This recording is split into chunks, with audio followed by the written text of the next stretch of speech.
one thing I noticed about you is, I mean, obviously we met in person in Bulgaria, based Bulgaria, which was awesome, dude. That was great to meet all the Bulgarian auditors, bug hunters. That was cool. But you are, I'm not going to give away any personal info you don't want me to, but you're much younger than me and you're already like dominating in the space, which is awesome, dude. And I love to see it. And just like, give me a brief kind of like, why the hell did you start doing this? Did you have any infosec background, or why'd you what made you interested other than seeing big bounties posted? Yeah, sure. So it was pretty much I was back in high school, like last year in high school, and like I had a friend of mine who started doing auditing, and like all of a sudden, like he was that guy who's just doing this weird thing, and all of a sudden he comes and he said like, I just made 3K during the weekend. And I'm like, holy, that's an insane amount. Like we're back in high school, so like making $3,000 for in a weekend in high school was absolutely insane. Yeah. And so I was like, okay, like if this guy really spent a few months and now he's making such money, maybe so can I do it? And so the plan back then was that I was going to go in university, like in the fall, and the game plan was that I learned this to like very brief extent. I started doing like a contest, maybe every now and then a big bounty, and just get a few $100 a week, something like that. And so I started doing it, and yeah, and it was all about just having like a side hustle while I'm in university. But it like grew so fast, and like he started making this absurd money, and I was like, holy, this the ceiling is so high, and I had made my first a few $100, maybe like 1.5K or something like that, and I was like, okay, screw university, gonna go all in. This is the thing I want to do. So I was already enrolled in university. I like said, sure, I'm not going. I'm just gonna stay home. And yeah, And what were you enrolled for? What subject? international business. It was basically like this is the the subject you choose when you don't know what to choose. It's like just the universal thing everybody does. Like Right. yeah. That's true. And what were you making? Like did you have a part-time job? No, no, no. I mean, I just graduated high school, so like I wasn't working anything. I was still living with my parents, and like the moment I graduated, like the very next day, the first day I went full-time security researcher, I just decided this is the thing. This is what I'm gonna make my money from. Like I had saved like I don't know like 1 2K dollars, like nothing significant. I just moved out, and I was like, okay, now I really have to do it. Like I was just if I commit so much to it, it cannot just not work out. Like it has to work out. And so eventually it did. But yeah, this is very briefly the story. Like the good thing is that I kind of like gamified it. I just saw it as a game, and I'm like a person who has played like many video games, and I was just like, okay, now I just have to do this and that, and like all of a sudden next month I'm doing 5K, 10K, and it's just like it doesn't feel real. Like because It like doesn't. It yeah, doesn't. just to give like some background, like I'm from Bulgaria. Like an average salary here would be less than 1K dollars a month. Oh my god. Yeah, That's amazing. And and so what is like your rent? Like what's a typical rent you'd pay at your age? Like your buddies or uh, something? yeah, I mean my friends pay like $300-400 rent. Like I mean some of them might get an even better deal to pay like $250, but like that's Oh the my normal rent. god. It's Yeah. this is the biggest arbitrage ever. You live in Bulgaria and you make $1 million a year. You can't not love that, man. Yeah, I Oh mean, my god. Bulgaria is awesome. Like seriously, the thing is that like if you've been in Bulgaria and you've asked somebody about Bulgaria, like everybody has been taught Bulgaria is a bad country, like it's not good, stuff like that. But like you come to realize it's amazing country. Like you can live pretty cheaply. You can do any remote work. Like the taxes are Mhm. really low. We have like 10% income tax. That's it. Like, man, it's a miracle. So yeah, I mean, like when I started making like more than 5K a month, I was literally like a king in Bulgaria. Like that's a really high salary here. Oh my god, and the G-Wagon and the bald head and the women follow. I saw what happens. I love it, man. Dude, that's cool. And so you had no like tech background at all. I mean, I'm a different generation, but I mean, growing up, you know, were you like, I grew up building computers, no internet, like deep into that kind of stuff. Were you kind of hands on with tech, or like what was, you had to have some, like, because an average user, I categorize people as users or power users. And users are everyone now. Everyone's swiping and they don't know how the machine works. But then you have power users who, mostly men, when they dig in, they're interested and they dive in and they know how the tech works. How did you kind of, because you can't just pick up Solidity and say, oh, I'm just going to do it, because you have to know how to open a command line, which 99% of the people who use computers don't. So what was you had to have some like genesis of this whole, some sort of Yeah, tech background. yeah. So, like 2 or 3 years prior to starting with Solidity, I had taken a Bulgarian course, which was like a year long, like learning JavaScript. So like I have like really, really Mm. brief understanding of JavaScript and stuff like That's a that. I mean, good Solidity background, yeah. JavaScript. I mean, I used to have like I tried writing something in JavaScript like recently, and I've completely forgotten it. And then like I came to realize that the thing that I have learned in a year was probably something you could learn in like maybe like a month and a half too, like Mm. with a good pace. So yeah, it's very, very brief understanding, and also like we learn the basics in school, but like it's just I mean you pretty much end up with knowing how to do for loops, and that's it. Hmm. But yeah, so this is the tech background I have. Like obviously nothing significant. I don't really count it, but in case somebody wants to count it, sure.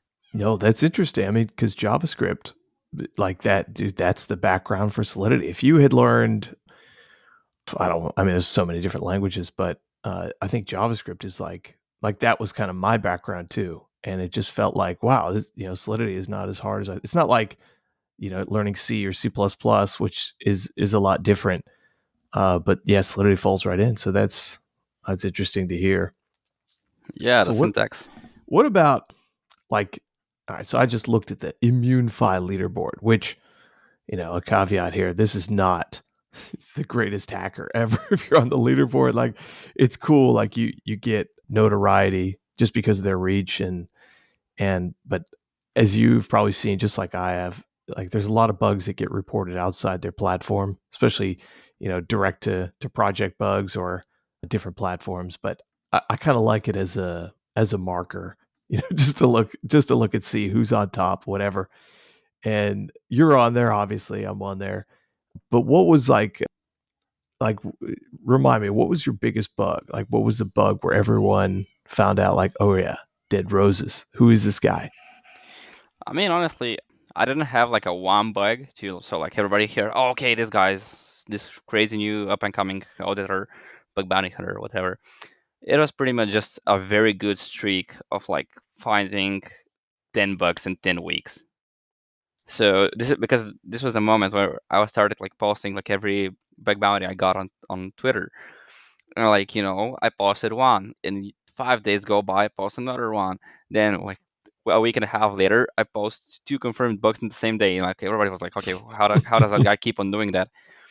And like just when we go back in time, before these bug bounties, I was pretty much no one in the space, like so people didn't know about me. And yeah, just this consistency. Like I made like around 100K in 2.5 months from Immunefi. It was amazing. Like everybody was just, okay, this guy's the new the new best bug bounty hunter, I guess. Although there's many more better people than me, who just don't post about it. But yeah, I was just being loud on Twitter. But that, dude, that's a good strategy. Get a little following. You got to get a little volume out there. But what do you think? Because you started doing the bounties, right? Or did you start doing contests? I started with contests. Yeah, I Okay, mean, so so you said like, you wanted to make some serious cash, and you saw these bounties, and is that what pulled you away from the contests? no, actually, like I had this idea in mind that bounties were this expert level thing where you had to be like the best of the best. Like you have to be elite to do them. And so I was just sticking to contests. And you go back in time, like to September last year, I mean 2023, and there was no contest, zero contest for like 2 weeks. And I was like, okay, I need to do some work. What do I do? And so I decided to do Immunefi. And this was the best thing that came to mind, honestly. Like I had no expectations. I was like sure because I was only hearing these stories from like 100 Proof and like other bounty hunters, and they were just all saying, "Oh yeah, the life of a bounty hunter. You find a bug once, and then like 6 months you don't find anything. It's very discouraging, but like you gotta keep pushing through and stuff like that." And I was like, "Man, I'm gonna look for 2 months, probably find nothing. Like I'm in no way I'm on their level." And so I started looking at these bounties, and like 2 days go by, and I found a medium, a very simple bug, but like it was a medium. They paid out $3,000, which is absolutely insane to me. Mm-hmm. And I was like, all right, you know what? If I find one bug, I can't find more of them. So it was this mindset, like I just gotta keep it rolling. I just have to keep pushing. And so I started doing like more bounties. And and the funny thing is, I found a project which was like something like a project which I was very interested in, and I just opened it and I sent it to my friend George, and like, you know what? I'm gonna dig in this bounty. It has a max bounty of 100,000. I'm gonna get it. You know what? And he's like, sure. And he just sends me that they're audited by Spearbit. And like, I don't tell him this, but like in my mind, I'm like, okay, I'm just gonna ditch that ditch that program. There's no way I'm gonna find a bug in it. And like, he just messages me, don't tell me you're gonna like back out from this, huh? Are you gonna let some random firm's reputation just drive you away from the big bounty? I'm like, fuck, now I really gotta do it. That's the attitude and the mindset. I love that. And so Yeah, that so Spearbit, they took the L and you found a nice juicy bounty. yeah, a 40K bounty. That was the Oh, first, like the moment they just marked it as confirmed. Like, man, I was shaking. Like,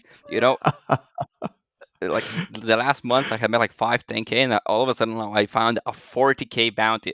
Like, it was mind-boggling. yeah, that hits different. It's just like, you're waiting to you get those Immunefi emails and you're like, whoa, hold on, it confirmed it.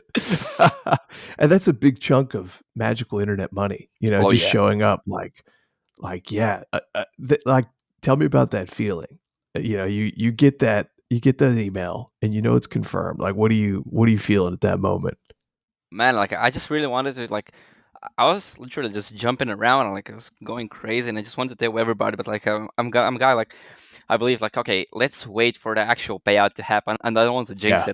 it. Like, but I really wanted to tell everybody, and the thing is that because it was an Immunefi program which was partially funded by Optimism, like they paid out half of the bounty, and so I actually had to undergo KYC for Optimism, which involved a lot of communication back and forth. There was errors on their side, so I was constantly getting emails for a new Immunify message, and like every time I opened my email, I saw a message from this report. I was like, "Fuck, they're gonna downgrade it." I was like, very sure that the new messages we're not gonna pay you out. This is a lower severity finding, like stuff like that, and it was very very stressful until the moment like I received an email with like your payment has gone through. Congrats on that. Oh, yeah. Yeah, it's hard to describe that feeling, and that's, like, one of the things with auditing versus bug hunting. It's like, it's so cool. Like, yeah, I mean, you're down in the depths in bug hunting, you find nothing, you feel like a piece of shit. You see, like, Trail of Bits or Spearbit or OtterSec, and you're like, "Dude, I'm not finding anything. They must just look 3 weeks, 4 auditors," you're like, "Oh, how am I gonna find anything?" But then, like, you get these highs, like these payouts, and you're like, "Oh shit, yeah, yeah. What's up now? You didn't look at this." Yeah. Like to get a bit back to this point, like the thing is that honestly that may sound a bit as alpha to somebody, but it kind of works in reverse way. Like from what I've seen, like everybody just drives away from protocols which are audited by these tier one famous firms and Mhm. stuff like that. But like the thing is that so many people are driven away that at the end of the day, so few people look at the actual code base post deployment, and so it's kind of like a very very good EV to look at these code bases, especially because usually the protocols which can afford a Spearbit audit, they can afford a very good bug bounty like Mhm. amount. So not only like you get like a protocol which offers up to $200,000 bounty, but they also have like very few eyes who have looked to it. So like sure, just go ahead, man, dive into it. Yeah. I agree, and I posted that in the past where I say, people say, where should I start? And I say, honestly, start with the most complex project that you could find that you don't understand, because people shy away from it, just like the big name audits. And it's like, that's where no one's looking. And that's where you're going to find the most bugs usually, and the most complex, hard hitting bugs, when you take the time and just know that you could do it like anyone else. You just need to put the time in. Exactly, man. Exactly. Yeah. Yeah, that's trippy, man. And so like, I want your take on something else, because this has been a new, a new tool for me on with the LLMs. So I've integrated Claude into my workflow, as I'm sure a lot of other guys have, and it's, obviously everyone's got to find a different use for these things, but there's no shying away from the fact that like these are here to stay and they're only going to improve. Quickly, my take on it is I use it for creating tests, and it creates tests uh, just so much faster. I can run through ideas so much quicker and POC them so much quicker than I could in the past. And obviously, the problem is, as everyone's probably experienced, is like you have to double check everything that it grinds out, because it could pass, but it's like, wait a minute, this is testing, this is missing something, and then this bug is not legit. But I'm curious, about LLMs, how you're using them. Are they in your workflow, and kind of, ups and downs to using them? What are your thoughts?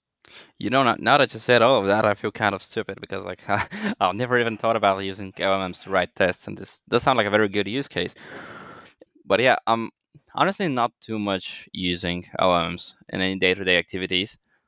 Like the last thing I used it for was like I was trying to learn Cosmos SDK, and like it very good explains Go stuff, like Cosmos stuff. Mm-hmm. So that's a very good use case. I definitely say it's a good use case. But yeah, as I said, like you have to be very, very careful that the LM is not hallucinating and just made up stuff. But Yeah. yeah, as far as tooling, like I've said, I'm like, I don't like using any tooling, man. I'm just like, it's kind of weird because like I'm the new generation, but I like to be an old school guy. So it's really weird. Oh, I think that's the right way to look at it, because these can make you lazy too.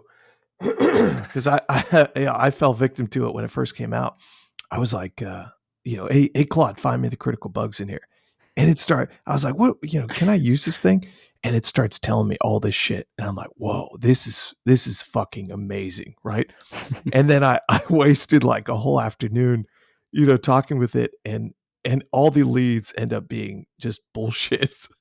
And I'm like, okay, I see what's happening. Like, this is like talking to that friend who just convinces you that he knows everything. And then in reality, you're like, oh shit, this is just complete waste of my time.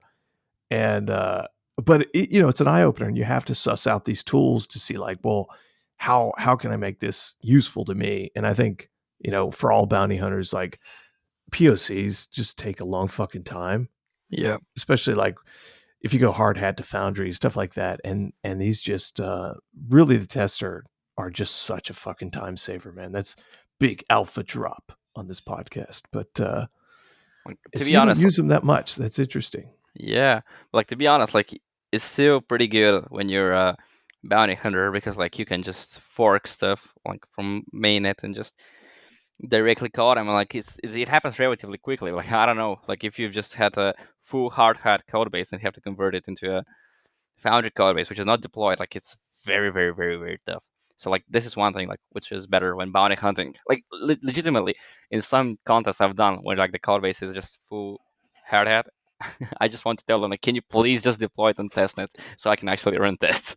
I love hard hat. I don't know what you're Oh, you, talking you do? about. Yeah, Oh I shit. started on hard hat. I started on hard hat. It took me a while to learn Foundry, but now I know both. And No.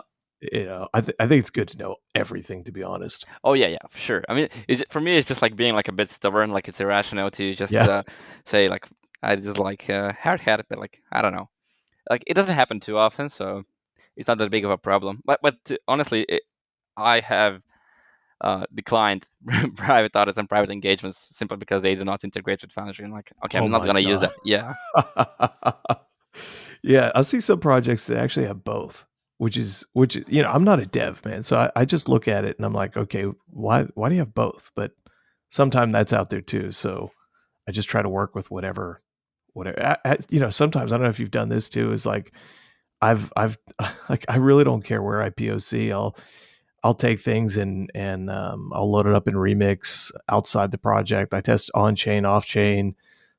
Just on a napkin one time, I found a bug. You know, like I don't care. I'll find the bugs. Yeah.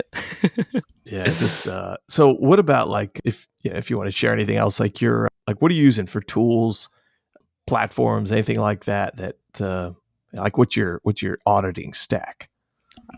Well, like this has been the funny thing, like which I told like in a previous podcast. I just started in GitHub. Like I'm used to it. Like I know it's suboptimal, and it's just like what I got used to the first time, and I just use only it. Like sometimes I'll have to write a POC. So that's when I actually do cloning, or if it's for a big bounty, I just live fork. But yeah, I don't use too much tooling, honestly. Like I see on the timeline so many people just constantly being like, "Oh, how could he stop supporting EVM.storage and stuff like that and stuff like this?" And I'm like, why do you use that? Like, what use case do you have? Like, I'm pretty confident in saying that, like, I've been in the space for quite not too long, but like I've been like for 2 years. I believe I've seen a lot, and I've never had to use any of these tooling. Like, do you guys actually need that, or is it just like, you find it fun to do so, you find it like something satisfying, so you do it, although it's not needed? Are you talking about my tweet? I was No, actually one of the no. ones complaining about it. I was like, hey, this EVM storage site is down.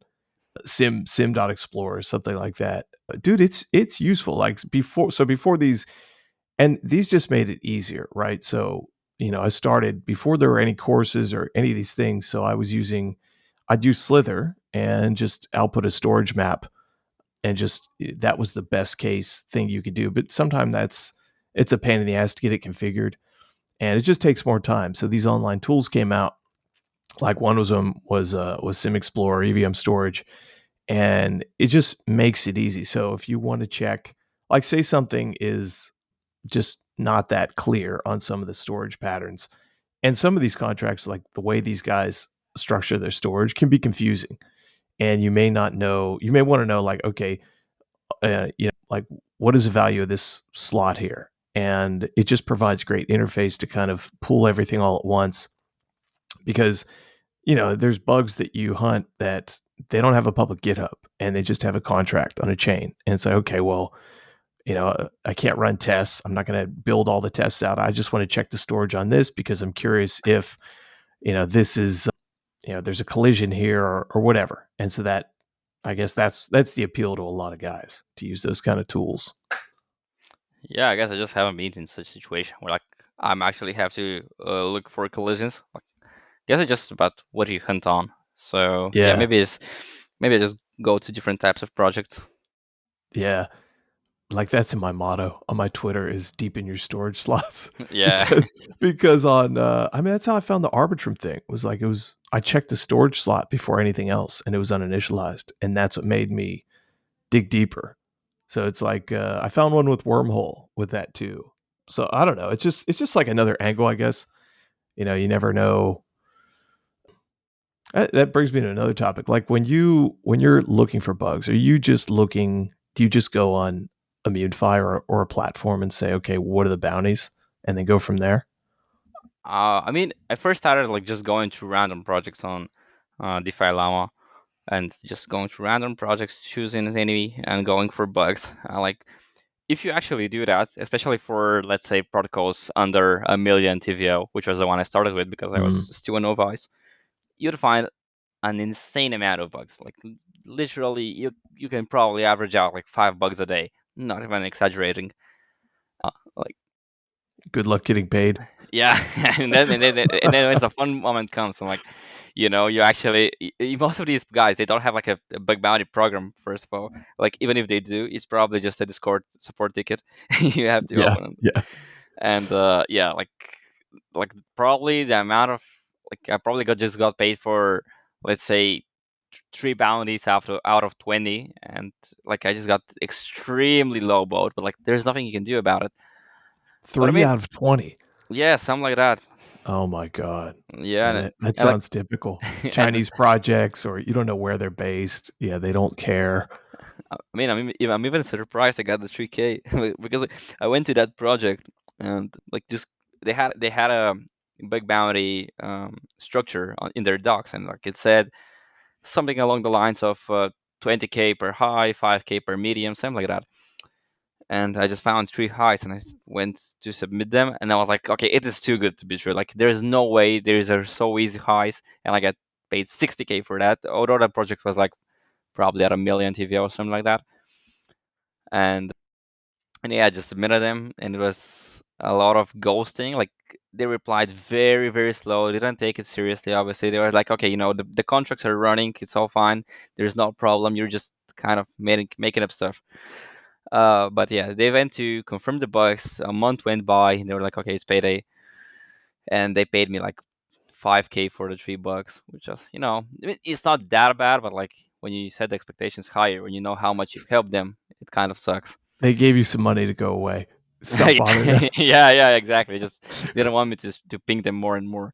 Was that your longest delay, like a month Oh waiting to no, get paid? no, no, no. I've had longer, but I mean, I just had a pretty weird situation where I just reported a bug to a protocol which was shutting down. So Hmm.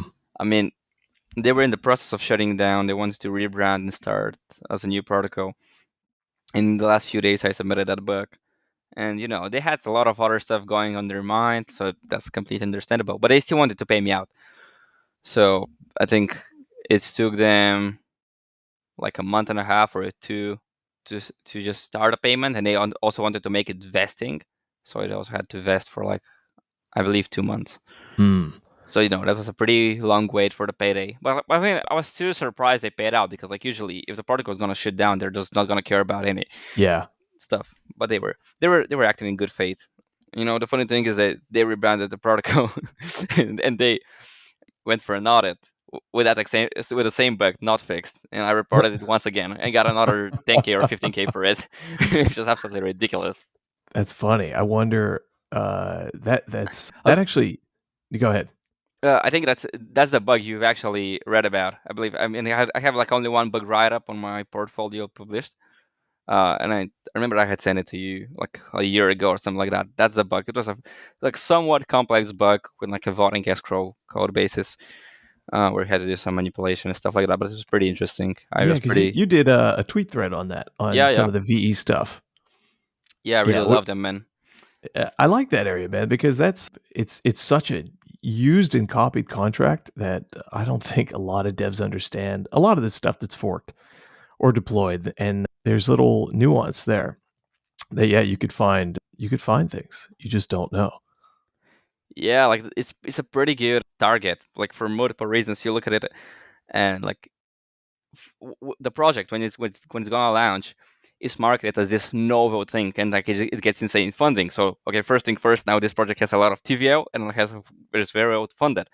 At the same time, the original code base, the solidly fork is very, very poorly written. Like the original has so many bugs in it, and the Hmm. devs don't know about it, so they just copy and paste the bugs. And like even the newer versions still introduce many, many bugs. And, like you add on top of that it is fairly complex, and devs have no idea what they're doing, and it's just like a very, very good target for bug bounties. And that's in fact what I actually did when I started doing bug bounties. Like um, after my after some time, I just realized, okay, I'm just gonna hunt for such projects, and I have like I believe I have 6 bounties or 7 bounties from such projects.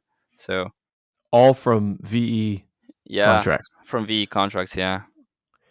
So I've heard that, I mean, some guys like to do this is where they just like they'll do that and then find just one area and just focus on that and then just try to scope that through different ways of filtering and searching the chain and just looking only at those bugs. And I've heard some guys have some really good success doing that. So is that has been pretty much your whole approach, or do you kind of like once you found that kind of zone where you're like, hey, look, there's bugs here. This is all I'm going to focus on, or do you also go outside of that? I mean, that's what I started with, but like the thing is that there's only so few projects which are like that, especially if you look at only projects which have a bug bounty and have like a significant TVO. So like it's a very good way to make some quick cash, but you can probably go over all of these projects in like 2 or 3 weeks, and that's it. You just have to move to something new. You'd have to go out of your comfort zone and just start looking at something else. And so that's what I did. And then I was just like immediately like, okay, sure. Now I gotta find something else. But I didn't find anything too interesting to just like stick to a certain category. And I was like, you know what? I want to be good, so I'm just gonna look at anything and everything. And like I was just going through Immunefi, just random sorting and just picking a random project, going through anything and everything I could get my hands on. Hmm. And do you find that like now I know you're doing more contests, you're doing your own private audits, you're an LSR at Spearbit. Do you still do hunting on the side or you just don't have time for it? I usually don't have too much time for it. Like now, recently, I started doing a bit of bug bounties. I mean, it's just more or less, I was just interested in a certain area. And like, I don't have like any engagements for now. So I just was like, sure, might as well just explore that area, see how different protocols have integrated it. And yeah, managed to find a couple of bounties. Matter of fact, like I have to um, just see what's going on with them. And But is that exploring on Immunefi or you just came across some contracts? oh no! I just opened DefiLlama once again, but this time it was not that much in terms of bug bounties, but like just hunting for bounties. But it was an area I'm interested in how different protocols, what are their different approaches, how did they do it, Mhm. are they actually secure? Because if you look at it from auditing perspective, usually there's some variables which are out of scope for the audit. You don't look what the admins are gonna set these parameters. So if you find a vulnerability based on certain parameters, it's not valid in the audit. And so I've audited such protocols, and so just I've skipped this part, and I was just wondering, okay, what if these variables are set to some actually normal parameters, some values? I mean. And so I just want to see how the different protocols implement it. And matter of fact, like a lot of them are vulnerable, and so now I have some work to do.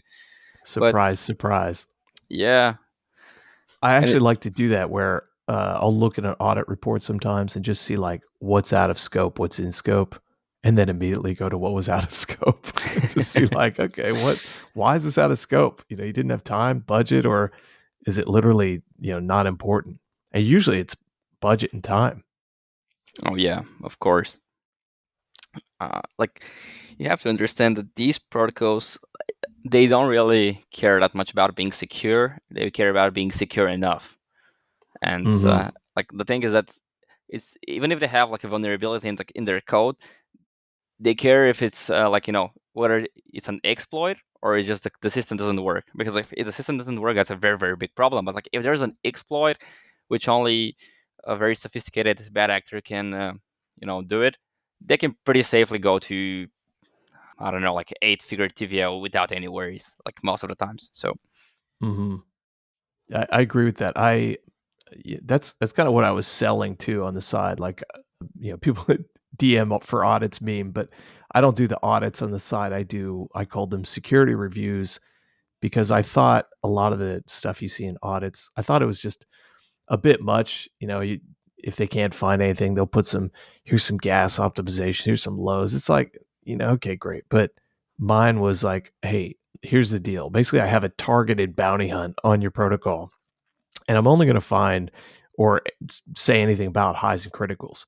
Like I want protocol busting bugs. If user loses funds, protocol loses funds, counterparty loses funds. Okay, that's an issue. Or if I could destroy it or something like that. Other than that, who cares?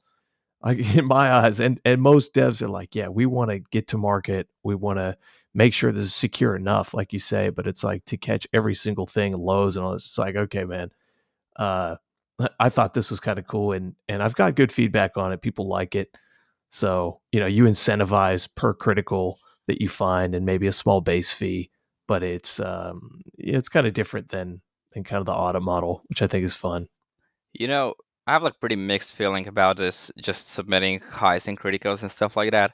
Like like a few months back, I used to completely agree with you. It's like, sure, it only matters if the bug is important, if the bug can actually get user funds. But then I found I'd say a very complex bug, which I was really proud of. Like, it really made my week. And it was a very interesting bug, like reentrancy and like in a very very specific way. And I was like, okay, nice, I found it. Like, it's absolutely insane bug, drains the protocol, all good. And it comes to the time that I should make a recommendation for how they fix it. And the fix is they just add a non-reentrant modifier, which is absolutely very simple. And like any novice auditor who just went through the code base would have made that suggestion. They would just make a suggestion. Mm-hmm. Allow severity finding, just add non-reentrant guards on all your functions. And so I was like, okay, sure.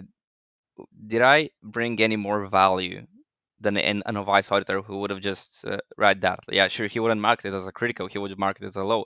But at the end of the day, same impact is prevented. So that's where it really made me wonder, what side am I on? And so truth is, I'm not sure. I'm not too sure. I don't take any strong stance on either side. That's a good Just point. I didn't think about that. They do that a lot, just to cover your bases. Hey, do this, do this, do this. But then, you being able to dive deep and explain like legit why you need it is much more valuable. And like you need guys doing that, because what happens is like, okay, and I've seen this happen actually, is you'll see an audit report that'll say that, okay, add non-reentrant. The first audit, they add all that stuff, and then eventually the inner optimizer comes out in the dev, and he says, "Hey, why do we have this here? We could save some gas." And they go through it, and it's so if they don't have justification, they'll just say, "Oh, looks safe, no reentrance here." But if they don't have justification, I've seen bugs where they open it back up, and then okay, boom, now you opened up a critical to your own code, and you have no clue why it happened. You were just trying to save gas.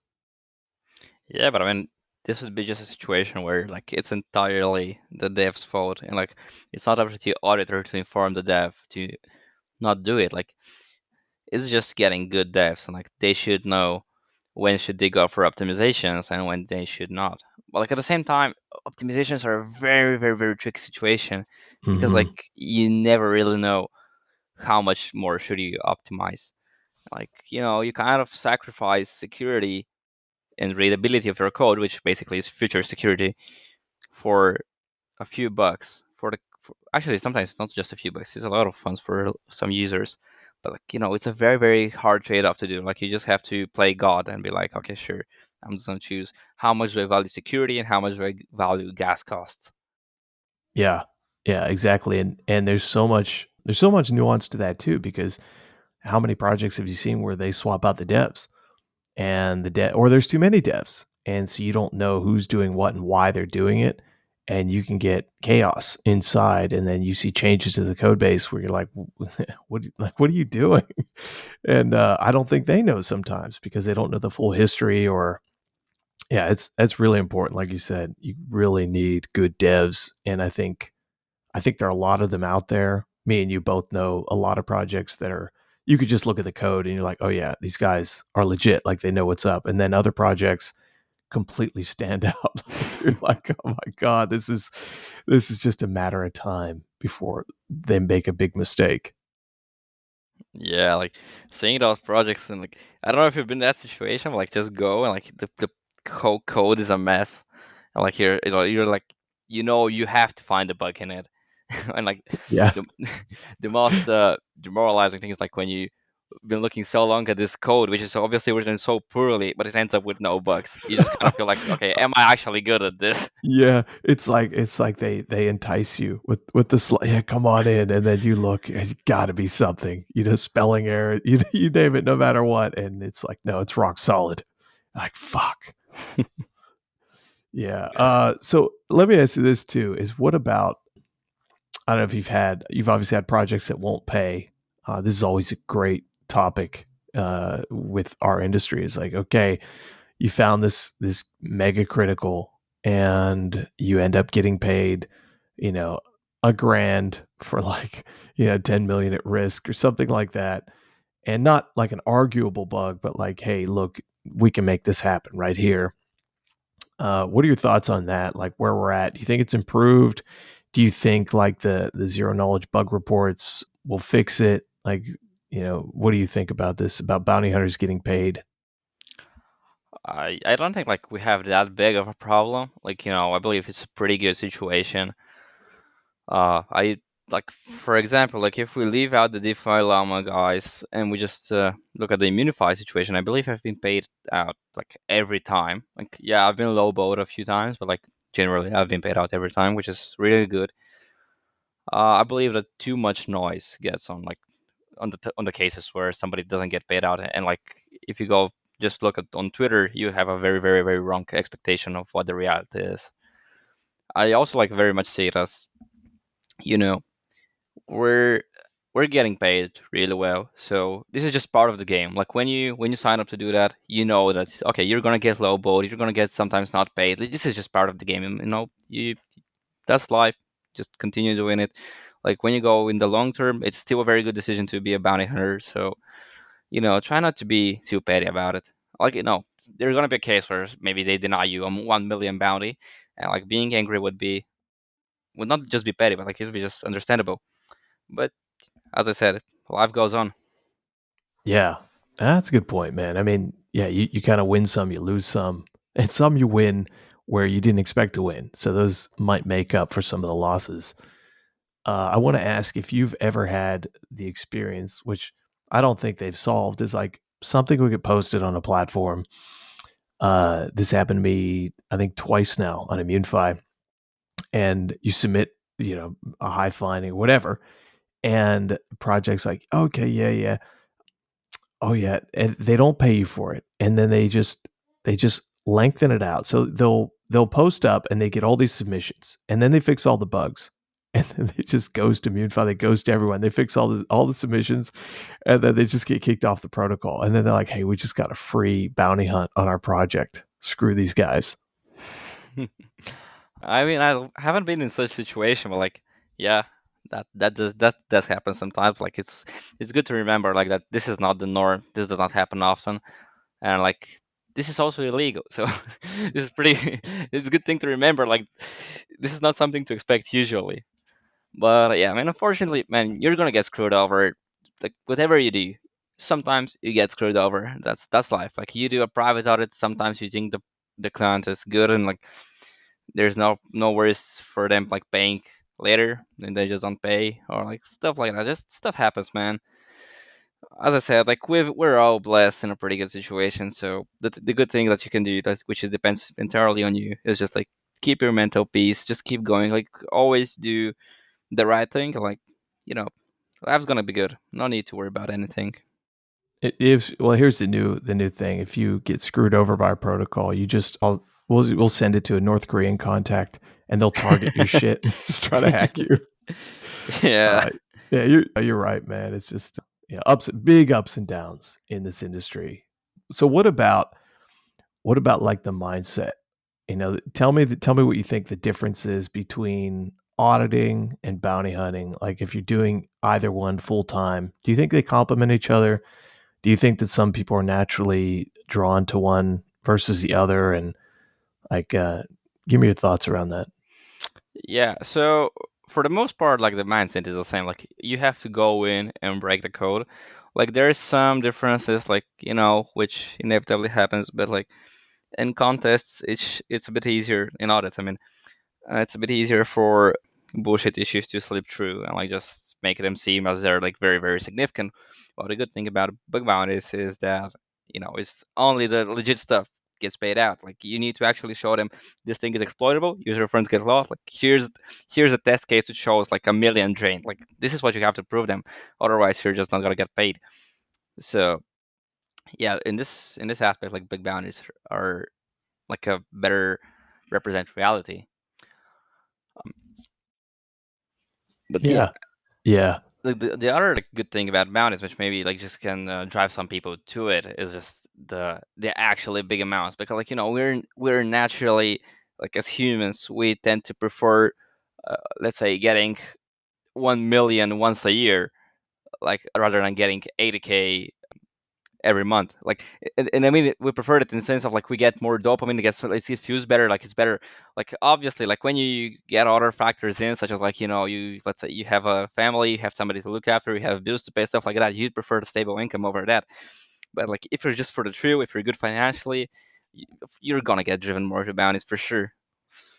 Yeah, yeah, I agree with that because you could do the. I mean, either one is hard work, but one is like you could do 20K a week from audits if you're booked solid, and you can make 7 figures a year versus you find that one bug.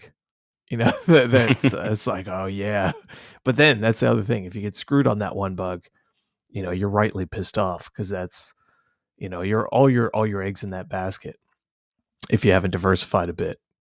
Oh yeah. Yeah. But I mean, there's a lot of like game theory on choosing the right protocol. Like you'd usually have a pretty good understanding of like which protocol is acting in good faith and in which are the ones low balling and just disproving anything and stuff like that. If you go to like the past reports and the feedback and you know the team, you could avoid most of these situations pretty well. Yeah. I'd say for the most part, I think that's correct. I've dealt with some big protocols that you know weren't as receptive as I thought they'd be, and I've dealt with total anons that were gregarious. They were just so forward about the project and the safety of it, and were just I get paid a bounty in minutes, and there's no bureaucracy, there's nothing. I over Telegram, I think those are the best ones to deal with, but unfortunately, like a new project, like you don't even know. Sometimes I don't know the guys that I'm dealing with because like they talk about the Curve Mafia or the Llamas or all these different people, and I met some of them behind the scenes where they're behind a lot of big projects, and they'll just go under different aliases, and you don't know who you're dealing with. But a lot of these guys are really good, and they have they know the game, and they have their principles, and they do pay out. The scammers are also there too, but the guys that I've dealt with have all been pretty solid, like on the anonymous side. Versus, I mean, I've had some good deals with the big companies too, but I guess it's surprising just human nature dealing with totally anonymous pizza slices or whatever, and they're just like, yeah, man, thanks. Here's the money. Let us know if you want to do a full review. Yeah, I mean, like maybe like just some small clarification. Like, yeah, a big protocol doesn't necessarily mean they're acting in good faith. Unfortunately, I can name like a few of the really big names in the space who are just like, kind of dickheads. They just don't like paying it out. They just like to disprove anything. But I think it actually goes a lot of to this like the administration part in the protocol, where you have like the funding guys behind it, and they're really gonna get pissed if there is a critical in your bug, and like I could see that, but it's a pretty shitty thing to think about, because like if the guy is gonna get fired if if there's a high or a critical in the code base, Mm-hmm. you know I'd completely understand him if he tries to lowball me for the sake of his life. So it's a game you can't win. Yeah, the dev ego too. On the flip side of that, like they just don't want to admit that they're wrong, which is fucking ridiculous. Like you should be humble about your code. We're all going to make mistakes, and you should really say, "Hey, thanks for finding it." Obviously, I know some bounty hunters, especially like when you're new, you can come off a bit rough. Like, "Hey, look, man, just I think you should always come off very cordial, very professional, and say, "Hey, listen, just keep it all professional." That way, no egos get harmed, and hopefully you get a good outcome. Oh yeah, for sure. Like just being respectful will get you a long way. Like, I've always like tried to not push too much for like hard payouts for this exact reason. Like I know that these guys like they're good. I'm gonna act in good way, and like I expect them like just to be cooperative, and like I'm gonna help them more. Like they see this as the long term game where it's not just one big bounty and everybody goes their separate way. We're all in this for like a longer time. So it'll be good if we just cooperate with each other and like help each other. So nobody just gets his ego hurt and like just goes out of his way to paint the other guy as the bad guy. Yeah, yeah. Like to be honest, little story. like the first bug that I got paid on, now defunct project, but I got paid that $1,000, I think, on the first one. And like my bug report, like when I found it, I was like, oh yeah. And I was like, I don't know what I said in this report, but I was like, oh, it sure wouldn't be good if you got hacked with this. And I was referencing like some other security problem they had, and just going way too in depth. And I think I had a bit of an ego on it. And man, they fired back and they were just pissed off. And then I learned after that, I think, okay, this is stupid. Just keep the ego out of it. I'm just gonna respond like a robot, whatever. Here's the facts. Totally objective. Rock and roll. That's it. And that has been a great approach going forward. And I wish I would have known that up front.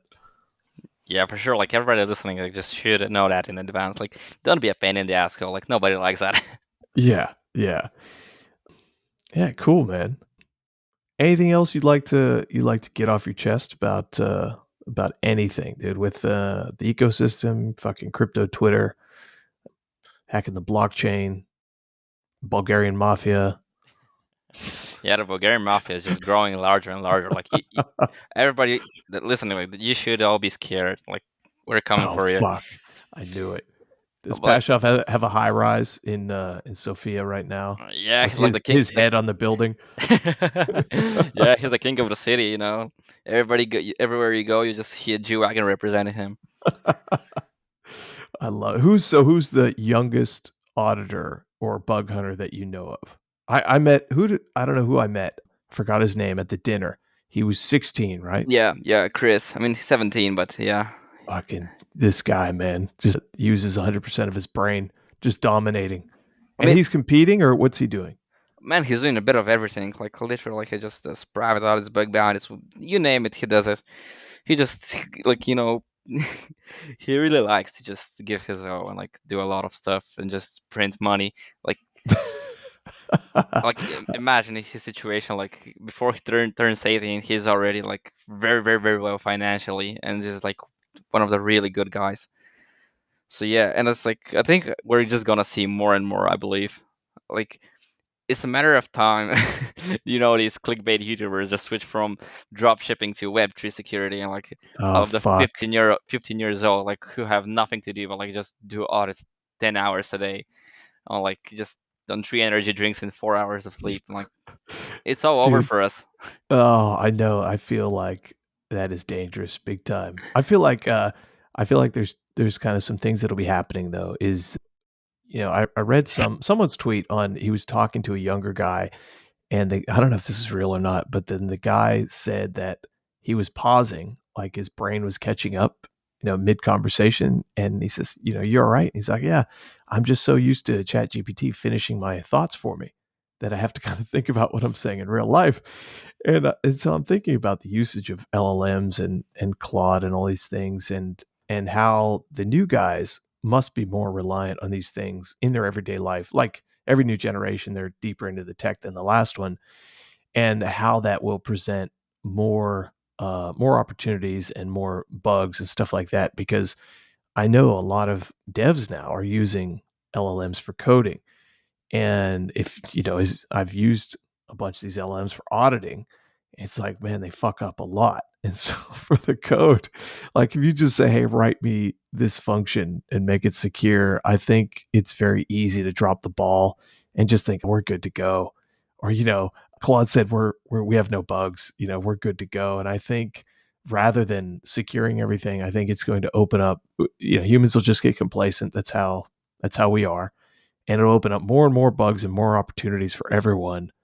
But at the same time, they'll also get better on each side. So it's going to be interesting to kind of see how this space develops.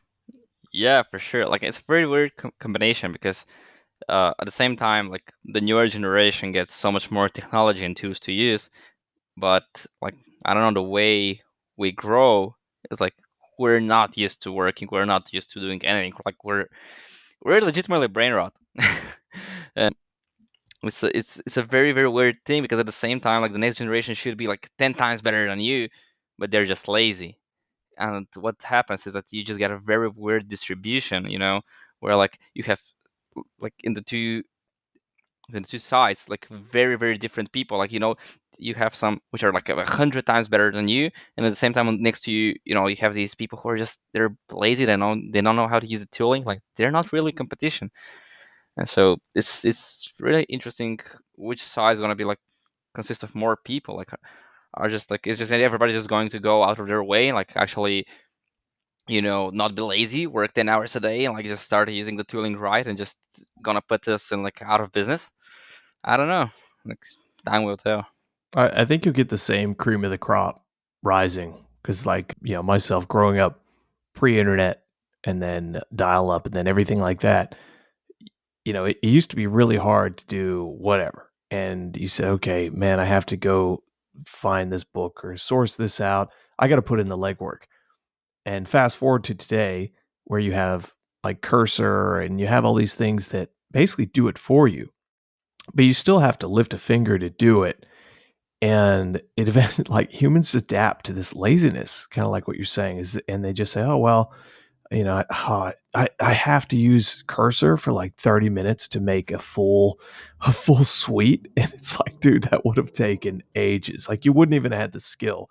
Would have had to outsource it, learn whatever new languages, and now it's incredibly easy.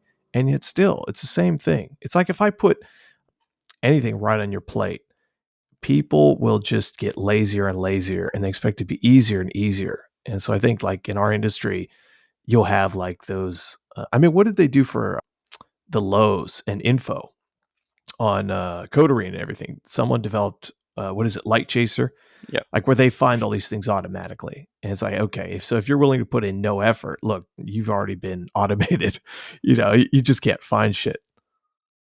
Yeah. So what you're saying is you believe that we're gonna get forced to not be lazy. That's right. That's right. Well, if you're lazy, you become mediocre and you become like everyone else. And I think there's no room for you. And you're not actually trying hard. If you work hard at anything, I think you'll become successful. It's just about putting the time into it. You didn't get to where you're at. Let's congratulate you right now. $1 million. You're fucking crazy. Over a year, like doing this, doing Web3 security. I guarantee you didn't sit on your ass and they just paid you that for doing nothing. You worked your fucking ass off. That's right. Yeah. Yeah. And the people that aren't getting paid aren't fucking working hard enough. They're not in there 6, 7 days a week going hard. And that's is what it is. I mean, I know you have two brain cells, I have one. We're far left of the curve, but we just show up every day. I think, to be honest, man, that's the key differentiator is showing up every single day and just going at it and trying your best, and that beats any sort of natural gifts in my mind. I don't know about you. All right. So do you believe that anybody, like literally, you could take any person, and as long as they're consistent, they could get to that level? Not any person. No. Oh, that's pretty interesting. Like, do you believe in Not talent? anybody. I do believe in talent. I believe that there's one of you and there's one of me. And if I were, because I could talk, me and you both could talk to different friends and say, hey, here's what you got to do. And even if they had the drive to do it, I think they wouldn't get to the same level. So there is natural talent, but I'm just saying, like, there's natural talent and then there's the the wherewithal to just see it through and get up there every day, because there's plenty of guys like you and me who might have the same talent level, IQ level, but they don't have the work ethic. Yeah. I mean, just so um, I don't like completely like agree with everything because I'm not a person who really believes in talent. Like to me, it's all hard work. Like you could have some sort of head start based on like previous experiences you've had, but like I wouldn't consider that talent. It just still you've done some work in the past which has some impact on what you do now. But like because I look at it like now I have like quite a few people I know who have started doing this Web3 security thing, and it's a very, very, very clear who are the guys who actually have work ethic, who show up every day, and who do this consistently. And you actually see their results, and like everybody's just doing absolutely insane, like compared for like Bulgarian standards. Like the only people who have not done well are the ones who are lazy and have not put in the work. And like You could all of these people come from very very different backgrounds. Like some are older, younger, come from like a bad school, good high school, stuff like that. Like everybody has different backgrounds, and it's all comes down to not what you have done before, but like can you actually work 8 hours a day every day? And I don't know. To me, it's pretty clear. Like you could take any person. Like maybe there's like very very very very few exceptions who are like probably have like just some other problem. Like not gonna talk about these people, but for any regular person, you take him, you show him the information, you let him work 8 hours a day. Like if he can actually do that, like not just be idling in front of the computer, Mhm. the guy's gonna become a beast. Like that's what it takes now. That's interesting. I like that take. If you said to your girlfriend, "Hey, here's a auditing path. Here's the path to Web3 security," could she do it? 1000%. Like if No she wants shit. to do it. Bulgarian women made differently. I mean, like if you ask her, like she's gonna be like, hell no. But like I'm more than 1000% sure. Like you put your mind to it, you can do it. Like it's pretty weird because when I have this conversation with different people, like all of the people who agree with me are like usually people who are fairly successful, and the only ones who disagree are ones who have not like achieved anything like that successful. So it's pretty good distinction. Like the ones who actually believe themselves are the ones succeeding. Uh, the opposite is also true. I would say that the hardest part of doing this and doing anything is just, I mean, I like doing this, but like for anybody who wants to do it is like first getting up the learning curve because you feel like an idiot initially, especially if you have limited background. Like, what the fuck is this? Like, why? What are these errors? Like, how does this mean? Uh, but then, yeah, once you get going and just showing up every day is really tough for anybody, man. Like, that's why employees are they stay employees because they're in the motion and they just keep working, they get paid versus more people owning businesses or entrepreneurs. You have to motivate yourself. Your boss isn't going to call you. And this is very entrepreneurial, especially bounty hunting versus auditing or anyone because you're not reporting to a project, you're not reporting to anybody. There's no your name's not on a contest. You don't have to show up. It's just like you just do it and look every day or you kind of you won't succeed. So I agree with you on that. Like it's definitely a huge part is just finding people that have the motivation to actually do something, which is hard to find. I think the Bulgarians built differently, man. If you took a sample from like where I'm at around me right now, which is in Florida, and I grabbed some people off the street, I just don't think they would.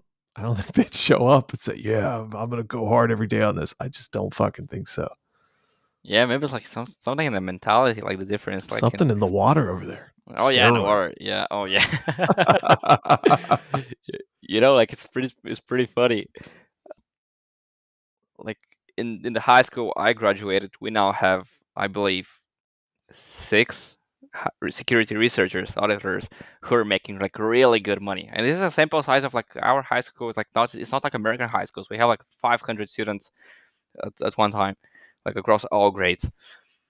And like we have like 6 or 7 researchers from that same school who are doing this. And then you do that, like you understand like how few people are there in the whole world. Like what an anomaly is this? And then I talk with Zach with Obront, and he says like, man, I can't even find a single person to do this in the state where I live. It's Really? crazy. Well, and that's different too because here, like in America, everyone's focused on I don't even know what influencing or just stupid shit. Like, look at me. It's all image based. Or else, if they look at tech, they talk about Web two for the most part that I see. But I think with where your area is, it's like you spread the word enough where it's like, hey, look at this viable career option for you. You could be here. You don't have to move. You just need to sit in front of your computer and go hard. And God, I mean, how appealing is that to a young kid? Like, I would have been all over this in high school. Hell yeah. You offer me that kind of money and I just have to be on my computer. Yes, sign me up. Yeah, I mean, I've also said this is so much about mentality because like everybody is just like, Oh, you heard about that fucktard? Like he all of a sudden he starts making so much money. He's thinking better than me. I can do better than him, and just that mentality that like nobody can be better than you. You just have to outperform everybody. Just like it's where everybody here is like a bit born with like a god complex, and that's if somebody else can do it, you can do it too. So I guess that's the difference in Bulgaria, man. Yeah, that's the so. All right, let's ask about how many. It's all men, right? Yeah. Of course. How many women do you think are in the Web3 security space? It's a pretty tricky question. I believe that most of the women in the space are just going anon, like it's another alias, not like What percentage do you think though are actually women? in reality. Probably like 5 or 6, something like that. Maybe Get the like fuck out. y- y- I think less than one. I think there's more men like pretending to be women than they're actually women. I just think it's not an attractive thing for them. Maybe if they're really ugly. I don't know. I don't know why a woman would do this. I don't know. Like maybe I mean, they just you're a woman. You want to get that new Chanel bag. Like what do? You got to make your money. Like You're gonna go talk to a Bulgarian auditor. That's what you're gonna do. you go to a man's place and like all of a sudden he talks about the Web3 security and how you should start doing it too. Like might as well. Oh shit, who knows? All right, man. Well, that's an hour. That's pretty awesome, dude. This is the first podcast of Bounty Hunters Life on the Blockchain, where we interview the top bounty hunters in crypto to discover their secrets to finding live bugs and making money. How does that sound? Does that sound good? Pretty good, yeah. We'll see, man. So, hey, if you have anyone who you want to refer for the podcast, like I want to target just guys that are doing primarily bounty hunting or have found some good bugs, like that are familiar with the industry, rather than like guys that do just straight up audits. Judging from your pace, you're going to be disqualified for any future shows, man. You better get back in the contracts. But if you have anyone, man, just refer them over. I'd love to probably get them on. Oh yeah, for sure. Like I have a few people in mind who I'd definitely love to hear them. Cool, cool. I can't just have all Bulgarians too. I'm gonna have to diversify. But yeah, man, let me know. But hey, appreciate you coming on, man, taking the time. It was great to meet you in person and then and have you on this podcast. I mean, thank you so much for having me, man. It was an honor, a pleasure. Like absolutely amazing, man. Thank you. Yeah. All right, man. Take it easy. Thanks. Thank you. Bye bye.